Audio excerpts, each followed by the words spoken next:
Hello students, इस chapter के part 8 में बच्चों मैंने आपको एक्सप्लेन किया था about pleiotropy and polygenic inheritance. आज की क्लास में that means part 9 of this chapter मैं आपको एक्सप्लेन करूंगी रीडिस्कवरी ऑफ मेंडल्स लॉ और chromosomal theory of inheritance and its experimental verification. Okay, rediscovery of Mendel's laws, देखो नाम से ही बच्चों पता चल रहा है कि जो मेंडल ने डिफरेंट वर्क किए थे, ठीक है, जितना भी उन्होंने काम किया था उसकी रीडिस्कवरी की गई। तो इसका मीनिंग क्या है कि जब मेंडल ने अपने वर्क को पब्लिश किया होगा तो मे बी हो सकता है उस टाइम उसको रिकॉग्निशन नहीं मिला होगा, या आप कह सकते हो उस टाइम उसे पहचान नहीं मिली होगी, और एग्जैक्टली ऐसा ही हुआ था। Let's see here. देखिए बच्चों, मेंडल ने जितना भी पी प्लांट में काम किया था, ठीक है, जितना भी उन्होंने ऑब्जर्वेशन किया था, उन सभी वर्क को उन्होंने पब्लिश किया। ठीक है, कब? इन 1865 में उन्होंने अपने काम को पब्लिश किया। ठीक है, लेकिन कुछ कारणों की वजह से इनके काम को पहचान नहीं मिली। रीजन क्या था जिसकी वजह से जो मेंडल ने अपने काम को पब्लिश किया, अपने वर्क को जो पब्लिश किया, उसको पहचान नहीं मिली? इसके पीछे का रीजन क्या है? सबसे पहला रीजन है कि उस टाइम में कम्युनिकेशन प्रोसेस जो था वो बहुत ज्यादा डिफिकल्ट था। ठीक है, कोई भी अगर किसी भी चीज को अगर पब्लिश करता था तो अपने एरिया में तो उसको अच्छी से पॉपुलैरिटी मिल जाती थी, लेकिन दूर दूर तक पहुंचाने में बहुत ज्यादा डिफिकल्टी होती थी, जो कि आज के टाइम में नहीं होती है। आज के टाइम में इजी है उस टाइम के कंपैरिजन में।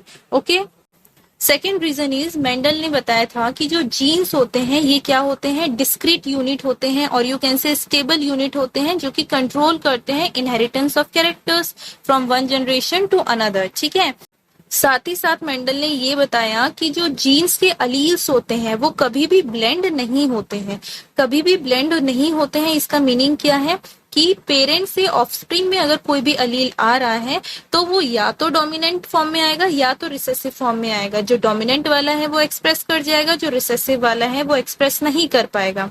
ठीक है, तो यहाँ पे ब्लेंडिंग नहीं होती है। जैसे मैंने आपको बताया था पी प्लांट के केस में कि अगर एक टॉल प्लांट है जिसे कैपिटल टी से रिप्रेजेंट कर दिया, और एक स्मॉल प्लांट है जिसे हमने, या ड्वार्फ प्लांट है जिसे मैंने यहाँ पे स्मॉल टी से रिप्रेजेंट कर दिया, तो जब ये फ्यूज करेंगे इनके गैमेट्स तो ultimately capital T small T की फॉर्म में जाइगोट फॉर्म होगा। ठीक है, तो यहाँ पे देखो जो कैपिटल टी है वो डोमिनेंट कैरेक्टर के लिए है, स्मॉल टी रिसेसिव कैरेक्टर के लिए है। मेंडल ने बताया कि सिर्फ दो ही कंडीशन हो सकती है, ब्लेंडिंग ऑफ कैरेक्टर्स हो ही नहीं सकता है। दैट मीन्स ये जो जाइगोट में जो अलील्स आए हैं वो इन बिटवीन कैरेक्टर शो नहीं कर सकते हैं। ठीक है, या तो टॉल शो करेंगे या तो ड्वार्फ शो करेंगे, लेकिन मीडियम हाइट शो नहीं करेंगे। मीडियम हाइट कब शो होगा? जब ब्लेंडिंग होगी। लेकिन मेंडल ने क्या बताया? ब्लेंडिंग ऑफ कैरेक्टर नहीं होता है, तो ये बात भी एक्सेप्ट नहीं की गई उनकी।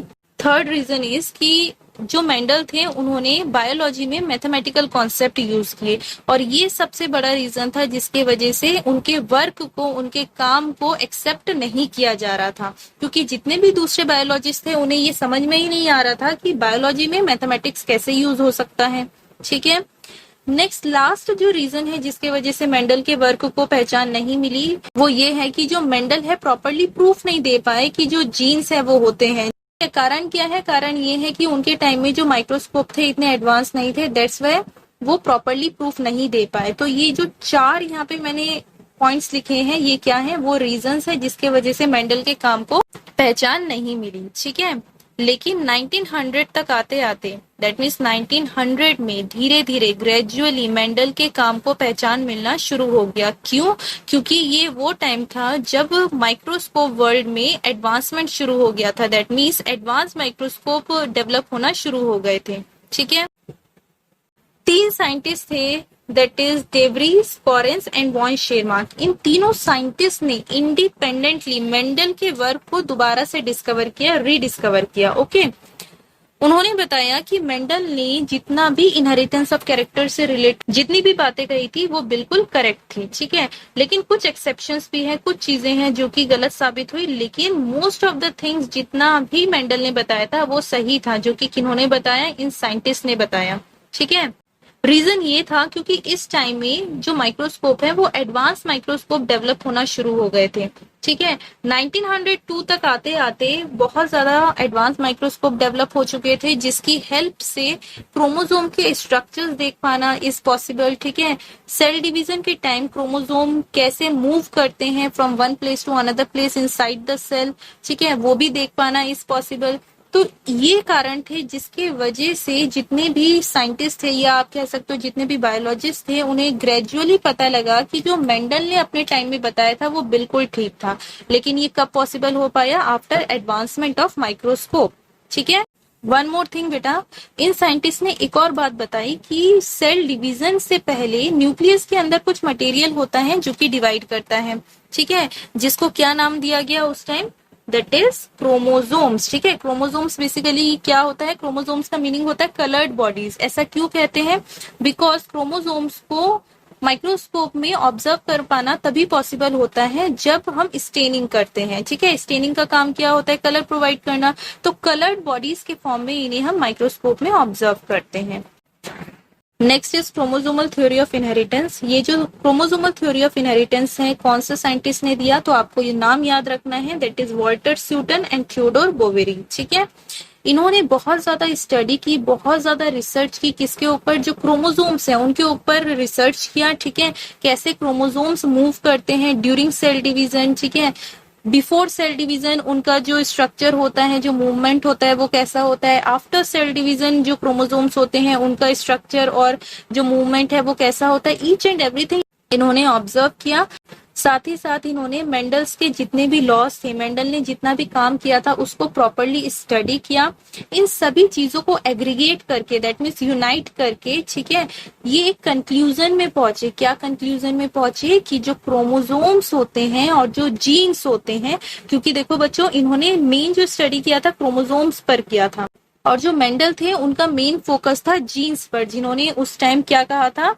फैक्टर। क्योंकि मेंडल के टाइम में जीन वर्ड पता नहीं था, तो मेंडल ने जीन वर्ड को किस फॉर्म में यूज किया था? फैक्टर की फॉर्म में यूज किया था। ठीक है, तो इन्होंने बताया आफ्टर स्टडिंग क्रोमोसोम और मेंडल्स वर्क, ये इस कंक्लूजन में पहुंचे कि जो क्रोमोसोम्स होते हैं और जो जीन्स होते हैं, इनका जो बिहेवियर होता है समहाउ सिमिलर होता है। ठीक है, अब देखो आपको बेटा ये तो पता है कि जो क्रोमोसोम्स है, क्रोमोसोम्स में जीन प्रेजेंट होते हैं, जो कि मैंने आपको पार्ट फर्स्ट में ऑलरेडी मैं एक्सप्लेन कर चुकी हूँ। जीन क्या होते हैं? सेगमेंट ऑफ डीएनए होते हैं, जो कि क्या फॉर्म करते हैं? अल्टीमेटली प्रोटीन फॉर्म करते हैं, जो कि रिस्पॉन्सिबल होते हैं डिफरेंट फिनोटाइप्स के लिए। ठीक है, अब देखो बच्चों, मैं आपको एक्सप्लेन करूंगी कि कैसे क्रोमोसोमल थ्योरी ऑफ इनहेरिटेंस, जो कि सटन एंड बोवेरी ने दिया था, और जो जीन्स का जो कॉन्सेप्ट है, जो कि मेंडल ने बहुत अच्छे से बताया था। जीन्स दैट मीन्स फैक्टर, जो वर्ड यूज करते थे मेंडल। ठीक है, तो इन दोनों को कैसे कंपेयर हम करेंगे? बेसिकली सटन और बोवेरी ने ये ही ऑब्जर्व किया कि जो मेंडल ने जीन्स के बारे में बताया था, और सटन और बोवेरी ने जो क्रोमोसोम से रिलेटेड पढ़ाई की थी, जितनी भी रिसर्च की थी, मैंने यही बताया ना कि क्रोमोसोमल थ्योरी ऑफ इनहेरिटेंस का मेन जो फोकस था वो ये था कि जो जीन्स होते हैं और जो क्रोमोसोम्स होते हैं, इनमें सिमिलैरिटीज प्रेजेंट होती है। तो क्या क्या सिमिलैरिटीज प्रेजेंट होती है? Let's see here. ओके, अब देखो यहाँ पे बच्चों, मेंडल ने बताया कि जो फैक्टर्स होते हैं, जिन्हें हम आज की टाइम में किस नाम से जानते हैं? जीन्स के नाम से जानते हैं। ठीक है, तो मेंडल ने बताया जो फैक्टर्स हैं वो किस फॉर्म में प्रेजेंट होते हैं? पेयर्स की फॉर्म में प्रेजेंट होते हैं, और इन पेयर्स को हम क्या कहते हैं? अलील्स कहते हैं। ठीक है, वहीं सटन एंड बोवेरी ने बताया कि जो क्रोमोसोम्स हैं, क्रोमोसोम्स जैसे मैंने अभी पिछली स्लाइड में बताया था, क्रोमोसोम्स जिनमें क्या प्रेजेंट होते हैं? जीन्स प्रेजेंट होते हैं। ठीक है, क्रोमोसोम्स में जीन्स प्रेजेंट होते हैं। ठीक है, और क्रोमोसोम्स भी किस फॉर्म में प्रेजेंट होते हैं? पेयर में, पेयर में प्रेजेंट होते हैं। ठीक है, जैसे ये एक सिंगल क्रोमेटिड, ये एक सिंगल क्रोमेटिड। ठीक है, समझ में आ रहा है? तो जो क्रोमोसोम्स हैं ये भी किस फॉर्म में प्रेजेंट होते हैं? पेयर में प्रेजेंट होते हैं, और इन पेयर ऑफ क्रोमोसोम्स को हम क्या कहते हैं? Homologous chromosome. क्लियर? तो फर्स्ट पॉइंट ये था कि जो फैक्टर्स हैं ये भी पेयर्स में प्रेजेंट होते हैं, और जो क्रोमोसोम्स हैं ये भी पेयर में प्रेजेंट होते हैं। फैक्टर्स जो पेयर में प्रेजेंट होते हैं उन्हें हम कहेंगे अलील्स, और जो क्रोमोसोम्स पेयर्स में प्रेजेंट होते हैं उन्हें हम कहेंगे होमोलोगस क्रोमोसोम्स। ठीक है, now second point is, Mendel ने बताया था कि जो फैक्टर्स होते हैं, और यू कैन से जीन्स जो होते हैं, गैमेट फॉर्मेशन के दौरान सेपरेट हो जाते हैं, है ना। सिमिलरली जो क्रोमोसोम्स हैं, ये भी सेपरेट होते हैं ड्यूरिंग गैमेट फॉर्मेशन। तो हुआ ना यहाँ पे सिमिलैरिटी, ठीक है। नेक्स्ट थर्ड पॉइंट जो मेंडल ने बताया था कि जो भी फैक्टर्स होते हैं और यू कैन से जो जीन्स होते हैं, जीन्स के जो अलील्स होते हैं ड्यूरिंग गैमेट फॉर्मेशन, ये इंडिपेंडेंटली गैमेट्स में जाते हैं, ठीक है।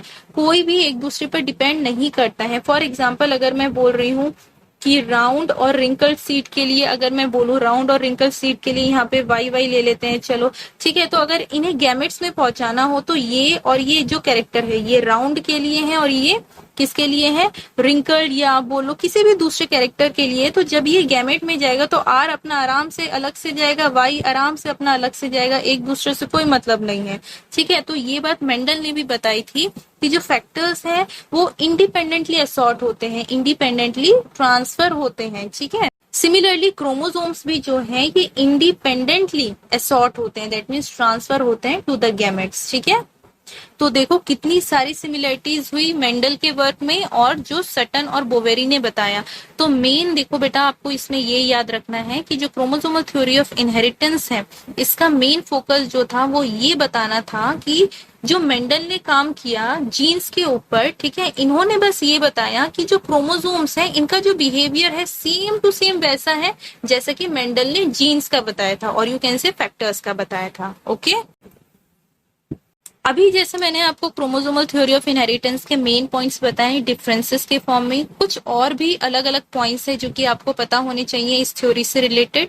जैसे कि पहला पॉइंट है जो गैमेट्स होते हैं in the form of sperm और एग, ये ट्रांसफर होते हैं from one generation to another generation, है ना। अब देखो बेसिकली क्या होता है, जो गैमेट्स है एग और स्पर्म ये फ्यूज होते हैं, फ्यूज होने के बाद तो जाइगोट बनता है। तो हम कह सकते हैं कि जो ये गैमेट्स है, ठीक है, ये बेसिकली रिस्पॉन्सिबल होते हैं फॉर इनहेरिटेंस बिकॉज इनके न्यूक्लियस में जो क्रोमोसोम्स और जो जीन्स है वही तो जा रहे हैं आने वाले इंडिविजुअल में, ठीक है।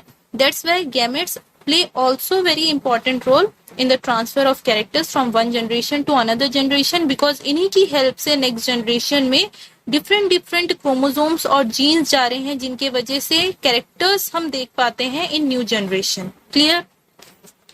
Next second point is nucleus is the site of hereditary characters. इसका मीनिंग क्या है, इसका मीनिंग ये है बच्चों कि जो न्यूक्लियस होता है सेल में, स्पेशली गैमेट्स में, जो गैमेट्स क्या है, सेल ही तो है, रिप्रोडक्टिव सेल्स ही तो है।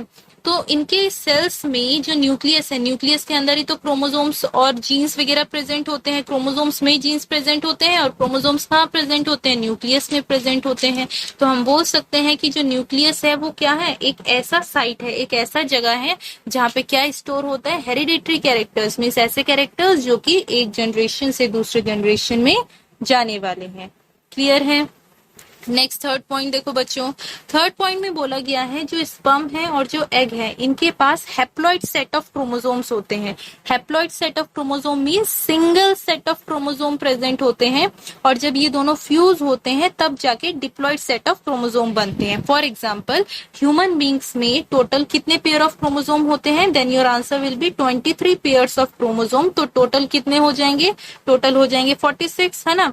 तो फ्यूजन के दौरान देखो स्पर्म से कितने क्रोमोसोम्स आएंगे, ओनली 23, ठीक है। One set of chromosome, half set of chromosome आएंगे स्पर्म से, हाफ सेट ऑफ क्रोमोसोम आएंगे एक्स से, ठीक है। यही कहा जा रहा है बेटा कि haploid set of chromosome sperm से आता है, haploid set of chromosome x से आता है, ठीक है। That means half set of chromosome दोनों पेरेंट्स से आते हैं और जब ये फ्यूज होंगे तो क्या होगा, डिप्लॉइड सेट ऑफ क्रोमोसोम बनेगा, that means complete set of chromosome बन जाएगा। इसे देखो हम एक और तरीके से रिप्रेजेंट कर सकते हैं कि जो स्पर्म है उससे हाफ सेट ऑफ क्रोमोसोम आया है जिसे हम स्मॉल एन से रिप्रेजेंट करेंगे, ठीक है। और जो एग है इससे भी हाफ सेट ऑफ क्रोमोसोम आया है जिसे हम स्मॉल एन से रिप्रेजेंट करेंगे। व्हेन बोथ विल कंबाइन तो क्या फॉर्म होगा, 2n, और 2n रिप्रेजेंट करता है डिप्लॉइड स्टेट को और जो स्मॉल n है वो रिप्रेजेंट करता है हैप्लॉइड स्टेट को। हैप्लॉइड स्टेट ऑफ क्रोमोसोम जब भी बोला जाए बेटा हमेशा याद रखना है single set of chromosome, diploid बोला जाए तो 2 सेट्स ऑफ क्रोमोसोम और ट्रिप्लॉइड बोला जाए तो 3 सेट्स ऑफ क्रोमोसोम, ओके। अब देखो ध्यान से, यहाँ पे जो मैंने फिगर शो किया है बच्चों, यहाँ पे दिखाया जा रहा है कि कैसे गैमेट्स फॉर्म होते हैं।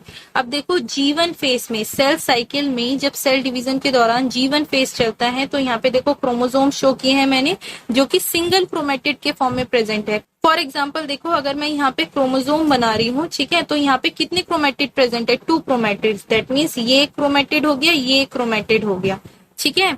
तो यहाँ पे देखो G1 फेज में only 1 set of chromatid present है, सिंगल क्रोमेटिड प्रेजेंट है। जब G2 फेज आता है तो उस टाइम ये जो सिंगल क्रोमेटिड है ये रेप्लिकेट करते हैं, ठीक है। रेप्लिकेट मीन जो एक क्रोमेटिड था इसमें रेप्लिकेशन होता है, दैट मीन्स ये अपने नंबर्स को बढ़ाते हैं और क्या फॉर्म करते हैं? सिस्टर क्रोमेटिड फॉर्म करते हैं। दैट मीन्स इसके साइड से एक और क्रोमेटिड निकल जाता है, क्योंकि सेम सेंट्रोमियर से दूसरा क्रोमेटिड निकल रहा है, दैट्स वाई इसे हम क्या कहते हैं? Sister chromatid. ओके, ऐसा क्यों होता है? ताकि इक्वल नंबर ऑफ जो क्रोमोसोम्स हैं वो आने वाले प्रोजेनी में और यू कैन से गैमेट्स में जा सके, ठीक है। अब देखो ध्यान से बच्चों, यहाँ पे सिंगल क्रोमेटिड थे, G2 फेज में डबल सेट ऑफ क्रोमेटिड हो गए, ठीक है। मियोसिस में, मियोसिस 1 के एनाफेज में बेसिकली क्या होता है? जो क्रोमोसोम्स हैं वो कहाँ चले जाते हैं? पोल्स में चले जाते हैं, ठीक है। जो इनका सेंट्रोमियर है वो खींचने लगता है और जो क्रोमेटिड्स हैं वो कहाँ चले जाते हैं? सेपरेट होने के बाद ये पहुंच जाते हैं पोल्स में, ठीक है। मियोसिस 2 के एनाफेज में देखो अगेन सेम यही कंडीशन चलेगा कि जो क्रोमेटिड जो इस कंडीशन में सेपरेट हुए थे वो प्रॉपरली सेपरेट हो जाएंगे इस कंडीशन में। दैट मीन्स यहाँ पे डबल फॉर्म में प्रेजेंट है, यहाँ पे सिंगल फॉर्म में कन्वर्ट हो जाएंगे मियोसिस 2 में। और अल्टीमेटली जो ये क्रोमोसोम्स हैं, ठीक है, ये 4 सेल्स में डिवाइड हो जाएंगे, क्योंकि आपको पता है कि जो मियोसिस है ये रिडक्शनल डिवीजन होता है। तो एक सेल से कितने सेल्स बन गए? That is 4 cells. और ये कहाँ होता है? मोस्टली जर्म सेल्स की फॉर्मेशन में होता है, ठीक है। और ये जो जितने भी मैंने मियोसिस 1 मियोसिस 2 बताया बेटा, ये 11th के लेवल का कॉन्सेप्ट है, दैट्स वाई डिटेल में नहीं बता रही हूँ, ठीक है। नेक्स्ट इज कि ये जो क्रोमोसोमल थ्योरी ऑफ इनहेरिटेंस जो सटन और बोवेरी ने दिया, इसका एक्सपेरिमेंटल वेरिफिकेशन भी दिया गया। दैट मीन्स जो क्रोमोसोमल थ्योरी ऑफ इनहेरिटेंस में बताया गया वो बिल्कुल सही था, इसका वेरिफिकेशन, इसका प्रूफ भी दिया कुछ साइंटिस्ट ने। और इस एक्सपेरिमेंटल वेरिफिकेशन में जो साइंटिस्ट इन्वॉल्व थे that is Thomas Hunt Morgan, जिन्हें हम TH मॉर्गन भी कहते हैं शॉर्ट फॉर्म में। थॉमस हंट मॉर्गन ने क्रोमोसोमल थ्योरी ऑफ इनहेरिटेंस को चेक करने के लिए कि वो सही बोल रहे हैं सटन और बोवेरी या नहीं, इसके लिए इन्होंने जो ऑर्गेनिज्म यूज किया दैट इज ड्रोसोफिला मेलानोगास्टर। देखो इस इमेज में ये क्या है? Drosophila melanogaster. Okay, Drosophila melanogaster का जो कॉमन नेम है वो क्या होता है? Fruit fly. Clear? Drosophila melanogaster scientific name होता है फ्रूट फ्लाई का। बेसिकली जो ड्रोसोफिला मेलानोगास्टर है आसानी से हम लैब में ग्रो करवा सकते हैं, ठीक है, ज्यादा प्रॉब्लम नहीं होती है। नेक्स्ट इज जो इनकी लाइफ साइकिल होती है, शॉर्ट लाइफ साइकिल होती है, 2 वीक्स की लाइफ साइकिल होती है।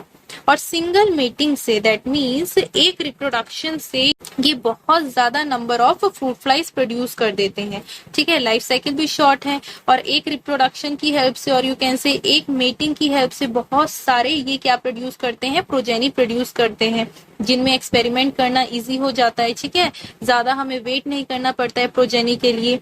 नेक्स्ट इज जो इनमें मेल और जो फीमेल होते हैं उनको डिफ्रेंशिएट कर पाना और यू कैन से डिस्टिंग्विश कर पाना, ठीक है, अंतर बता पाना इज इजी। क्यों? क्योंकि जितने भी मेल ड्रोसोफिला मेलानोगास्टर होते हैं वो स्मॉल होते हैं और जो फीमेल ड्रोसोफिला मेलानोगास्टर होते हैं वो बिग होते हैं, ठीक है। तो इसमें भी बहुत ज्यादा हेल्प मिला, क्योंकि इसमें ये कंफ्यूजन कोई होनी नहीं चाहिए थी। नेक्स्ट इज जो ड्रोसोफिला मेलानोगास्टर है इनमें इतने ज्यादा हेरिडिटरी वेरिएशंस होते हैं, दैट मीन्स जो कैरेक्टर्स ट्रांसफर होते हैं from one generation to another generation, बहुत सारे, ठीक है, वेरिएशंस होते हैं जिन्हें ऑब्जर्व कर पाना इज इजी, ठीक है। वेरिएशन तो सभी लिविंग ऑर्गेनिज्म में आते हैं लेकिन उसको ऑब्जर्व कर पाना डिफिकल्ट होता है। लेकिन ड्रोसोफिला मेलानोगास्टर में अगर प्रॉपरली स्टडी किया जाए, रिसर्च किया जाए तो ये इजी होता है दूसरे ऑर्गेनिज्म के कंपैरिजन में। और इन खूबियों की वजह से जो ड्रोसोफिला मेलानोगास्टर है इसको हम जेनेटिक मटेरियल की फॉर्म में यूज करते हैं। दैट मीन्स जेनेटिक्स से रिलेटेड अगर हमें रिसर्च करना होता है तो ज्यादा से ज्यादा जितने भी साइंटिस्ट हैं वो कौन सा ऑर्गेनिज्म यूज करना प्रीफर करते हैं? Drosophila melanogaster. क्लियर है? तो बच्चों आज की क्लास में बस इतना ही। नेक्स्ट क्लास में हम लोग नेक्स्ट टॉपिक करेंगे।